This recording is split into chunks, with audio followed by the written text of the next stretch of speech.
ভয়ঙ্কর সেনজিল missile ছুড়ল Iran, আতঙ্কে Israel. Iran আবারও মধ্যপ্রাচ্যে উত্তপ্ত পরিস্থিতিকে আরও উস্কে দিল। এবার তারা পরীক্ষা করল ভয়ঙ্কর সেনজিল ব্যালিস্টিক মিসাইল, যা কিনা 2000 কিলোমিটার পর্যন্ত দূরত্ব আঘাত আনতে সক্ষম। তবে ইরানের প্রতিরক্ষা মন্ত্রণালয় থেকে জানানো হয়, এই মিসাইলটি অন্তত আধুনিক প্রযুক্তিতে তৈরি এবং পারমাণবিক অস্ত্র বহনও সক্ষম। এর গতি এতটাই বেশি যে ইসরায়েলি সহ যে কোনো শত্রু দেশের প্রতিরক্ষা ব্যবস্থার ফাঁক গলে ঢুকে যেতে পারে।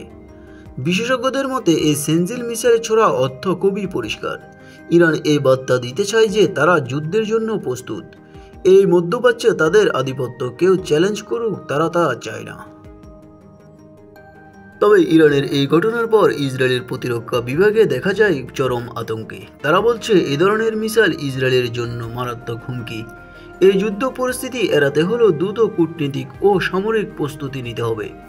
অন্যদিকে মার্কিন যুক্তরাষ্ট্র বলছেন ইরান এই কর্মকাণ্ড পুরো অঞ্চলের জন্য অস্থিতিশীলতা বাড়াবে। তারা জাতিসংঘর এই বিষয়ে আলোচনার দাবি জানিয়েছেন এবং ইরানকে নিষেধাজ্ঞার হুমকিও দিয়েছেন। তবে এমন পরিস্থিতিতে বিশ্লেষকরা বলছেন ইরানের এই ধরনের আগ্রাসী মিসাইল প্রদর্শন আসলে পশ্চিমা জোট এবং ইসরায়েলকে একটি বার্তা। যদি তাদের উপর চাপ সৃষ্টি করা হয় তাহলে ইরান চুপচাপ বসে থাকবে না। বর্তমানে গোটা মধ্যপ্রাচ্য এক ধরনের অদৃশ্য যুদ্ধাবস্থা বিরাজ করছে, যেখানে সামান্য উস্কানিতে শুরু হয়ে যেতে পারে ভয়াবহ যুদ্ধ। এখন দেখার বিষয় আন্তর্জাতিক কূটনীতিক এই উত্তেজনাকে কিভাবে সামাল দেয়, আর যুদ্ধ কি সত্যি অনিবার্য হয়ে উঠেছে। নিউজ বাংলা 29।